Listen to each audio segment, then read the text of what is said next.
Hello, everyone, and welcome here to lesson 25 of the workbook of A Course in Miracles.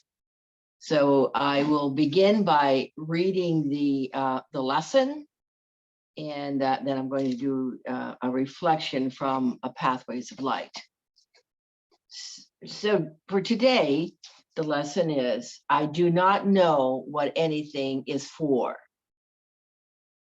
Purpose is meaning. Today's idea explains why nothing you see means anything. You do not know what it is for.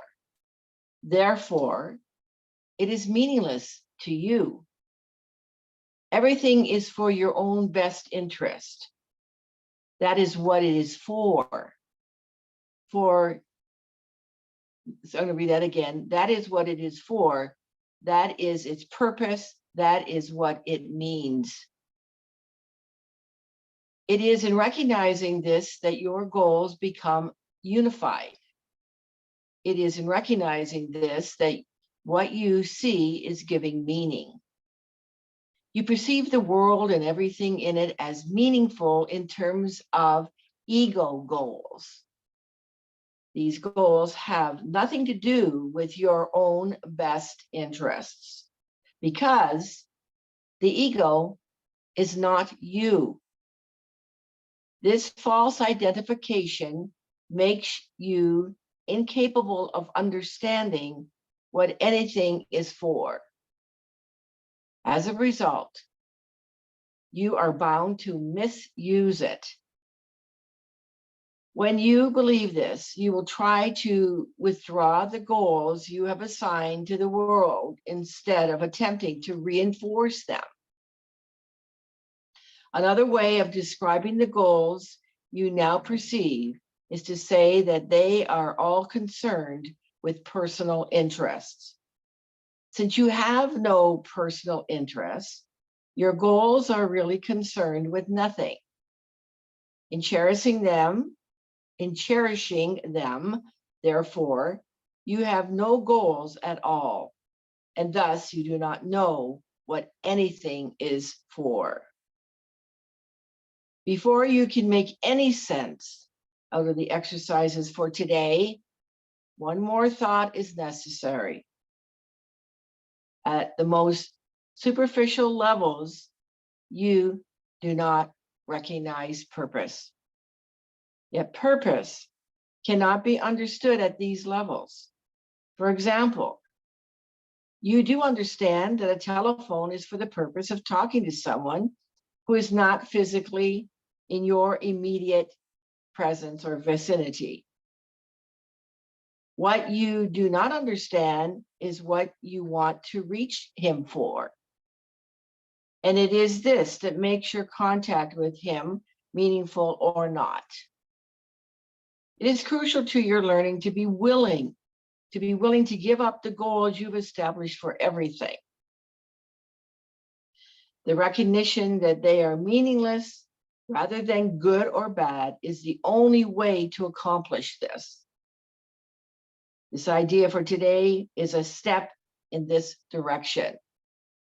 6 practice periods, each of 2 minutes duration, are required. Each practice period should begin with a slow repetition of the idea for today, followed by looking about you and letting your glance rest on whatever happens to catch your eye, near or far, important or unimportant, human or non-human. With your eyes resting on each subject, you so select, say, for example, I do not know what this chair is for. I do not know what this pencil is for. I do not know what this hand is for. Say this quite slowly, without shifting your eyes from the subject until you have completed the statement about it. Then move on to the next subject and apply today's idea as before.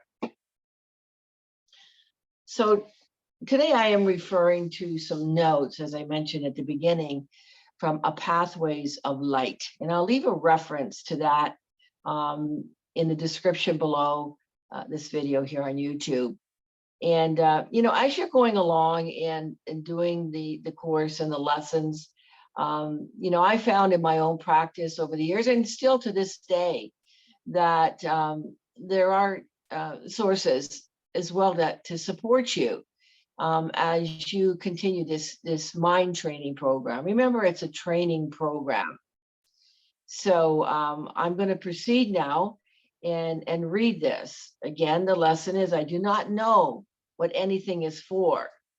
And it says here, I do not know what anything is for, because if I am identifying with the ego, I do not know what I am or where I am.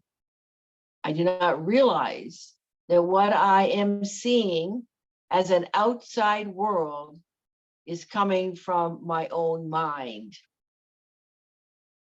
The meanings that I give to the world are the meanings that are still in my mind. And if I am identifying with being a separate person, all these meanings are wrong. They're simply mistaken ideas that are reflecting the ego's thought system. Remember, we're undoing the ego's thought system as we are doing this Course in Miracles. Because I still identify with the ego thought system, I do not know what anything means. I need practice in stepping back and being willing to open up to the Holy Spirit's healing correction. As I am willing to let go of the meaning that I am giving to things, it leaves an empty space where the Holy Spirit then can write its true meaning, can give me its true meaning. Well, I'm still coming from what I know. That's what's going to be there for me, is what I know. The Holy Spirit gives us the opportunity, or what is available, the Holy Spirit, is to find out what it is that I don't know. So it says, I need to do this with everything I experience in the world. Atonement or true perception means undoing the meaning that I have given to everything. That's what we're exploring within our own selves as we continue to do this work. What meaning have I given to whatever? So this comes with, again, stepping back again and again, letting the Holy Spirit bring its healing perceptions into my mind. Because this is mine, is our salvation. This is how I return home to God, where I never left. The Course is, helping us to recognize that, we believe we're separate from God. This is how I remember my true identity. This is how I find freedom from ego's inspiring thoughts. Or not inspiring, my goodness. See how quickly the ego can kick in? This is how I find freedom from the ego's imprisoning thoughts of separation. So he continues on to say, I find that reminding myself that I don't know what anything is for is a great way for me to open my mind to receive insight from the Holy Spirit. I need to practice this many times throughout the day. I've invested much in training myself to figure out what things are for. In my ego identification, my value or worth is attached to my ability to figure out what things are for and what circumstances mean, and if they are not to my liking, to fix them. You ever find yourself trying to fix yourself and trying to also take a look at where you're maybe in a space of thinking you need to fix someone else? The aspect of that takes pride if this is insulted. I'm going to say this again. I'm going to read this last couple of lines. So I have invested much in training myself to figure out what things are for. And in my ego identification, my worth or value is attached to my ability to figure out what things are for, what circumstances mean, and if they are not to my liking, to fix them. The aspect that takes pride in this is insulted to hear that I do not know what anything is for. You ever find yourself in any kind of conversation? Just check it out. When you may be saying, I know, someone is saying something and I know,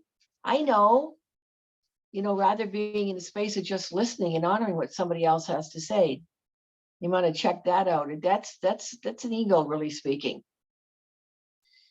I am grateful that I have had enough experience with acknowledging that I don't know and receiving healing of the Holy Spirit's perception that my willingness has grown to practice this lesson.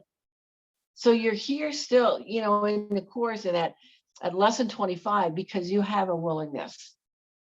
You have a willingness to grow. Despite the pride that comes with knowing, there is always an accompanying sense of inadequacy, because underneath, there is still a recognition that this knowing is very limited. And so this affirmation offers me release from limited perception and identification with inadequacy. It welcomes the all-knowing, wise, and compassionate perception of the Holy Spirit. Now, there's a place to have some compassion for yourself. You don't need to know everything. And the Holy Spirit is available at any moment to turn, to release all our fears, any sense or feelings of inadequacy, to truly let it go and allow the Holy Spirit to show us the way.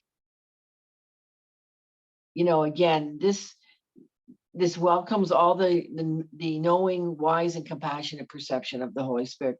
It is this that I truly want. It is this that brings me peace and happiness. I'm willing to remember that on my own, I do not know what anything is for. That's really a place to stand in. Just again, it says in here, I do not know what this chair is for. So it ends here by saying, I am willing to perceive the gift of the Holy Spirit's vision. And that's what we're doing as we continue on practicing, training ourselves to, we forget to remember always available to us. So continue on with the lessons. Be easy on yourself. It is asking, to do these practices a certain number of times throughout the day. You might be noticing that, you're not quite doing, as it says here, 6 practices. And, if that happens, circumstances occur, or even if you miss a day and miss a lesson, this is not about being perfect. And this is not about holding yourself guilty because you forgot to do the practice or do the lesson. When a little child was learning to walk, we didn't, say, oh my goodness, why did you fall down again? And start, saying negative things to the child. We are there, usually 2 of us, encouraging them, come on, you can do this. And that's what, yourself, as you go from day to day doing these lessons, just again, hold on to your commitment to do the practice. And again, continue on. Thank you for being here. And I look forward to seeing you in the next video, lesson 26. Have a wonderful day.